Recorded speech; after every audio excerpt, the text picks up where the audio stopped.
अब अगर तुम्हें बोले कि इन्फिनाइटली मैनी सॉल्यूशन को लिखो, तो हमें तो पता है कि तीनों प्लेन एक लाइन से पास कर रहा है, तो कोई भी दो प्लेन उठा लिया और दोनों प्लेन में से किसी भी एक्स वाई जेड में से किसी एक वेरिएबल को लैम्डा बोल दिया और अगले दो वेरिएबल को लैम्डा के टर्म में सॉल्व कर लिया, तो हमारा इन्फिनाइटली मैनी सॉल्यूशन आ जाएगा। तो हमने क्या किया, पहला प्लेन ले लिया और कौन सा प्लेन ले लिया, इसमें दूसरा प्लेन ले लिया। इसमें हमने एक्स को अल्फ़ा बोल दिया, तो एक वाई और जेड के टर्म में ये दो इक्वेशन मिल गया। इसको हमने क्रॉस मल्टीप्लिकेशन मेथड से सॉल्व कर लिया। ठीक है, तो ये y का वैल्यू आ गया इन टर्म्स ऑफ लैम्डा नहीं बोला है, सॉरी अल्फ़ा बोला है। तो y का वैल्यू हमें आ गया in terms of alpha, z का वैल्यू आ गया इन टर्म्स ऑफ अल्फ़ा और x को तो अल्फ़ा माना है, तो ऐसे हम इन्फिनाइटली मैनी सॉल्यूशन लिख सकते हैं। मैंने यहाँ पे x को अल्फ़ा बोला, तुम y को अल्फ़ा बोल लो, तुम z को अल्फ़ा बोल लो। मैंने यहाँ पे फर्स्ट और सेकंड इक्वेशन सेलेक्ट किया, तुम सेकंड और थर्ड इक्वेशन सेलेक्ट करके किसी भी एक वेरिएबल को अल्फ़ा बोल लो, बीटा बोल लो, गामा बोल लो। वहाँ से अगले दो वेरिएबल को अल्फ़ा के टर्म में निकाल लो, तीसरे वेरिएबल के टर्म में निकाल लो। तो जो हमारा इन्फिनाइटली मैनी सॉल्यूशन है वो देखने में तो डिफरेंट लगेगा, बट उससे एक्स वाई जेड की वैल्यू सेम आएगी। तो ठीक है, ये हमारा क्वेश्चन नंबर 5 तक क्लियर हो गया। अब बच्चों आ जाओ क्वेश्चन नंबर 6 में, बस ये ख़त्म ही है।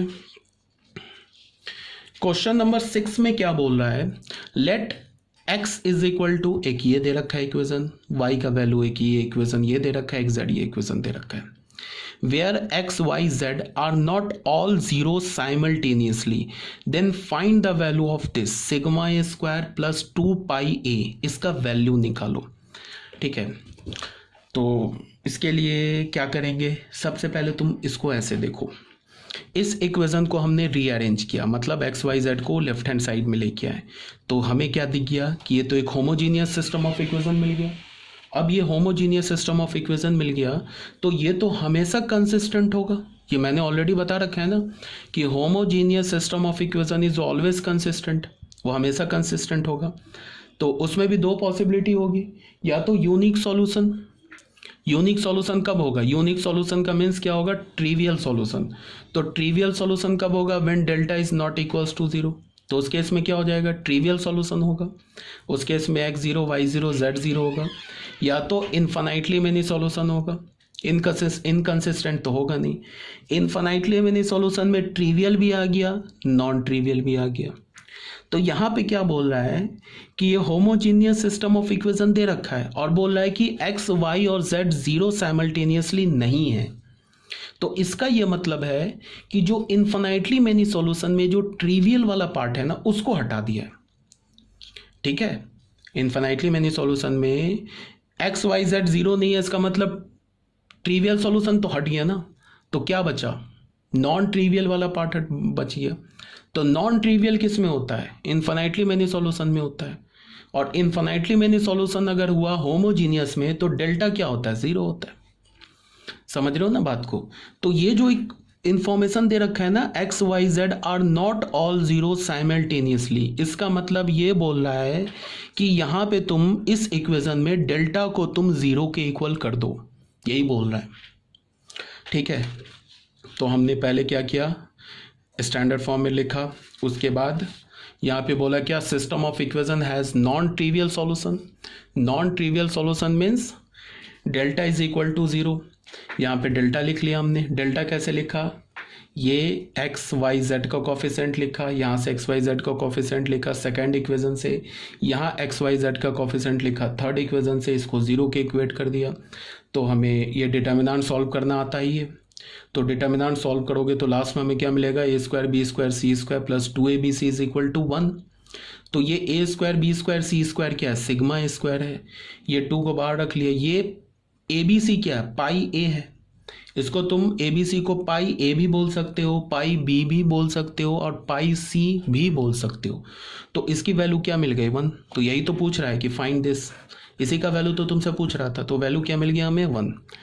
तो ठीक है, तो हमारा क्रैमर्स रूल हो गया कंप्लीट, हमारा गॉस जॉर्डन मेथड कंप्लीट हो गया। अब देखो बच्चों, इसके बाद हमारे पास क्या बचा है, देखो मैंने जैसा बोला कि मैं जो पढ़ा रहा हूँ ना उसमें मैं मैट्रिक्स और डिटर्मिनेंट को मिला के पढ़ा रहा हूँ। मैट्रिक्स और डिटर्मिनेंट को बिल्कुल एज सेपरेट करके नहीं पढ़ाया जा सकता, कोई पढ़ा ही नहीं सकता है। तो हम तुम लोग सोच रहे होगे कि इतने दिनों से, एक महीने से सिर्फ मैट्रिक्स चल रहा है। मैट्रिक्स नहीं चल रहा है, साथ में डिटर्मिनेंट भी चल रहा है। ठीक है, तो अब एक टॉपिक हमारा बचा है मैट्रिक्स का, वो क्या बचा है? Elementary row transformation. याद करो मैंने तुम लोगों को इन्वर्स निकालने के 3 मेथड्स बताए थे। पहला मेथड क्या? A inverse is equal to 1 upon determinant a into adjoint a, पहला मेथड बताया था, इससे इन्वर्स निकलता है। दूसरा मेथड क्या बताया था कि अगर हमारे पास कोई मैट्रिक्स इक्वेशन गिवन हो तो वहाँ से इन्वर्स कैसे निकालते। कोई भी मैट्रिक्स इक्वेशन गिवन हो और ए इन्वर्स निकालना होता है तो वहाँ से इन्वर्स कैसे निकालते। और एक तीसरा मेथड मैंने तुम लोगों को बोला था कि एलिमेंट्री रो कॉलम ट्रांसफॉर्मेशन से इन्वर्स निकालते। ठीक है ना, तो ये जो तीसरा मेथड है ना, एलिमेंट्री रो कॉलम ट्रांसफॉर्मेशन, इससे हम इन्वर्स निकालेंगे। ये हमारा नेक्स्ट टॉपिक होगा, finding inverse of a non singular matrix by elementary row column transformation. ये हमारा नेक्स्ट टॉपिक होगा। तो ये टॉपिक होने के बाद हमारे पास एनसीईआरटी में क्या बचा था? आई थिंक वो एक्सरसाइज 3.4 बचा था। तो वो एक्सरसाइज 3.4 भी तुम्हारा कंप्लीट हो जाएगा। इनफैक्ट मैट्रिक्स चैप्टर ही कंप्लीट हो जाएगा। तो उसके बाद हम लोग स्टार्ट करेंगे डिटर्मिनेंट। डिटर्मिनेंट में कहने को बहुत कुछ नहीं बचा है। हमने डिटर्मिनेंट का मोस्ट ऑफ द जो टॉपिक्स है वो हमने मैट्रिक्स में ही कवर कर रखा है, बट फिर भी बचा है कुछ इम्पॉर्टेंट टॉपिक है जो बोर्ड के लिए और जेईई मेंस वगैरह के लिए और एडवांस के लिए इम्पॉर्टेंट होते हैं। बोर्ड में डिटर्मिनेंट में से कौन सा क्वेश्चन आएगा वो मैं बता दूंगा। इवन मैं क्वेश्चन ही बता दूंगा, 4-5 क्वेश्चन, उसी क्वेश्चन में से एक क्वेश्चन आ जाएगा डिटर्मिनेंट में। तो बोर्ड के लिए तो ज़्यादा तुम्हें टेंशन करना ही नहीं है। तो उसके लिए हम लोग बस एक टॉपिक के बाद फिर स्टार्ट कर लेंगे हम लोग, क्या डिटर्मिनेंट स्टार्ट कर लेंगे। ठीक है, यहाँ तक कोई डाउट होगा तो पूछो।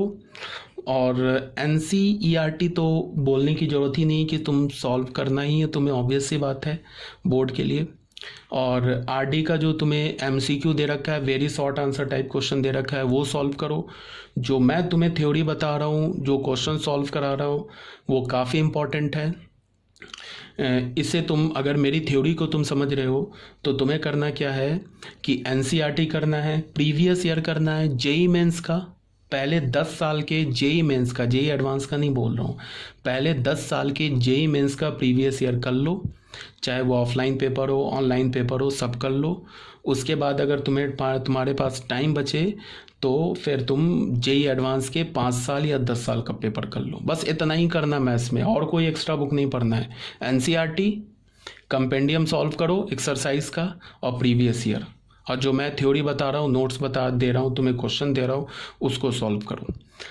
ठीक है, तो हमारा जो नेक्स्ट टॉपिक है वो एलिमेंट्री रो कॉलम ट्रांसफॉर्मेशन।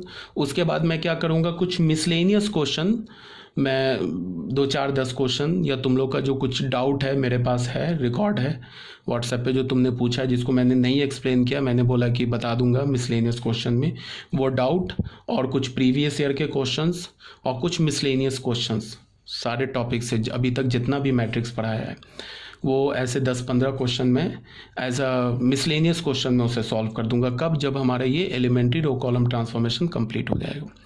ठीक है, फिर ओके।